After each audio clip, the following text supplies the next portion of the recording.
요한복음 17장은 예수님의 대제사장적 기도라 이렇게 잘 알려진 본문입니다. 제사장, 대제사장, 백성을 위해 하나님께 간구하는 사람이죠. 예수님이 기도하세요. 하나님께 기도하십니다. 우리를 위해서 기도하세요. 그래서 오늘 본문에 보면은 하나님 앞에 진실하게 구할 수 있는 하나님과 주님의 관계, 또 하나님 앞에 진실하게 우리를 위해서 구하시는 예수님의 그 마음, 그 안에 담긴 우리를 향한 하나님의 사랑, 또 주님의 사랑, 우리가 잘 느낄 수 있습니다. 깨달을 수 있죠. 핵심은 내가 이제 십자가의 길을 가는데, 아버지께로 가는데 남겨진 그들이, 하나님 내게 맡겨주신 귀한 영혼들이 이 땅에 살아가지만 이 땅에 속하지 않은 자들로서 나 때문에 세상의 미움을 받을 그 때에도 우리 하나님께서 지켜주시고 또 보호해 주옵소서, 간절한 마음으로 남겨진 주님이 맡으신 그 영혼들을 위해서 하나님 앞에 기도하는 것입니다. 예수님이 십자가의 길을 가시지만 그 고난, 또 운명 정해진 것이고요. 또 주님은 그 잔을 받기로 결단하셨죠. 이제는 남겨질 제자들을 위해서 또 하나님께 간구하시는 것입니다. 그래서 주님의 간구에 담긴 기도의 내용을 보면 우리가 그리스도인으로서, 주님의 제자로서 어떻게 살아가는 것이 주님의 뜻인가, 기도하는 주님의 그 기도의 내용을 보면 우리가 잘 알 수 있습니다. 그리고 그것이 우리가 붙들어야 될 귀한 메시지죠. 하나님의 영광을 인생의 목적으로 삼으라, 우리가 예수님께서 배울 수 있습니다. 예수님은 십자가의 길을 가면서도 먼저 하나님 앞에 구합니다. 아버지를 영화롭게 하옵소서.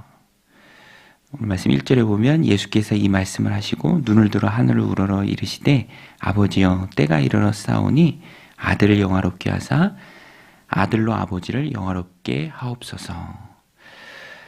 십자가의 길, 가장 힘든 순간이죠.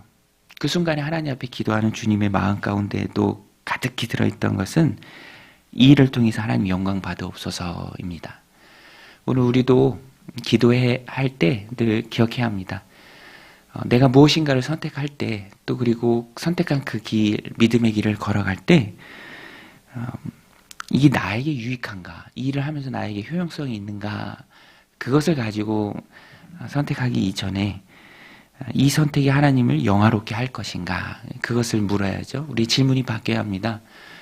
그리고 항상 그 마음을 품고 살아가야 합니다. 하나님, 내가 선택한 이 길, 또 내가 걸어가는 이 길, 이 일을 행하면서 하나님 영광 받게 하옵소서, 하나님께 영광이 되게 하옵소서. 나의 편함이 아니라 영광을 기준으로 선택하는 것이죠.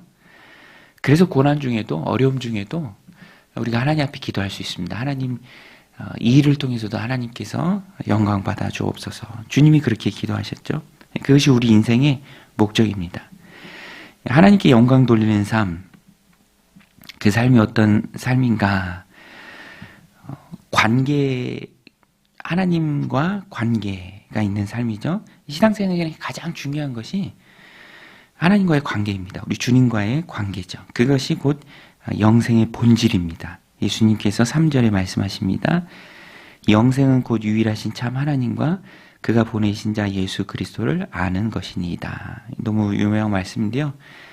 대제사장적 주님이 드린 기도에 나오는 내용입니다. 영생은 곧 유일하신 참 하나님과 그가 보내신 자 예수 그리스도를 아는 것이다. 지식이 아니라 유대인들이 안다라는 것은, 유대인 개념 속에 안다는 것은 항상 체험을 통해 아는 것이죠. 그래서 어떤 정보나 지식, 또 신앙의 어떤 습관만을 의미하는 것이 아닙니다.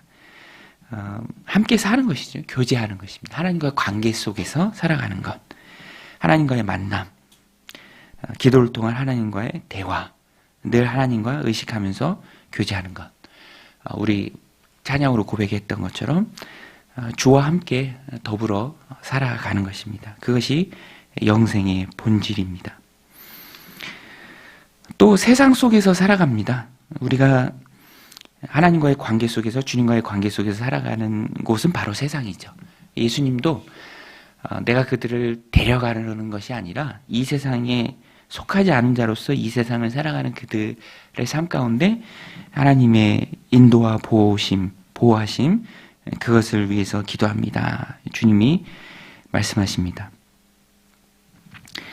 11절에도 보면 나는 세상에 더 있지 아니하오나 그들은 세상에 있사옵고 나는 아버지께로 가옵나니 거룩하신 아버지여 내게 주신 아버지의 이름으로 그들을 보전하사 우리와 같이 그들도 하나가 되게 하옵소서.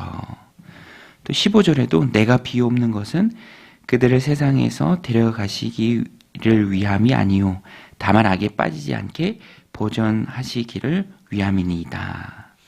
예수님의 기도는 데려가 주옵소서가 아니죠. 지켜 주옵소서입니다. 그런 말이 있잖아요. 주님을 위해 한 번 목숨을 바치기는 쉽다. 그런데 주님을 위해 하나님 허락하신 한평생 주님을 위해 살아가기는 쉽지 않다. 주님이 우리에게 원하시는 것, 주님의 기도의 초점, 또 우리가 붙들어야 할 것은 주님의 이름으로 하나님께 영광 돌리며 하나님과의 관계 속에서 하나님 주신 한평생의 삶을 살아내는 거죠. 이 땅 가운데서 살아내는 것입니다. 믿음 지키기 어렵고 그런 세상에서 주님의 이름으로 살아가는 것이죠.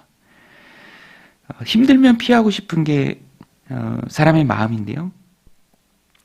그러나 주님이 원하시는 것은 이 세상에서 주님의 이름으로 하나님 주신 삶을 하나님께 영광 돌리면서 하나님과의 관계 속에서 살아내는 것입니다. 세상에 속하지 않지만 속하지 않은 자로서 세상을 살아내는 것이죠. 여러 번 반복됩니다. 주님께서 14절에도 내가 아버지의 말씀을 그들에게 주었사오매 세상이 그들을 미워하였사오니 이는 내가 세상에 속하지 아니함 같이 그들도 세상에 속하지 아니함으로 인함이니이다. 16절에도 내가 세상에 속하지 아니함 같이 그들도 세상에 속하지 아니하였사옵나이다. 우리가 어떻게 세상을 하나님 섬기는 자로서 살아가는가? 세상에 속하지 않은 자로서 살아가야 합니다. 주님이 지켜주심을 믿고 그렇게 세상에 속하지 않은 자로서 세상을 살아가는 것이죠. 그래서 항상 기도에 힘써야 합니다. 세상을 거스를 때가 참 많죠.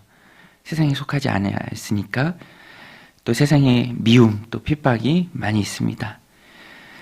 주님이 주신 힘으로 거슬러 살아갈 수 있는 것입니다. 어디를 가도 혹은 어디를 가지 않아도 또 내가 무엇에 힘쓰고 또 무엇을 또 멀리해야 하는지 다 이 원리에서 나오는 것이죠.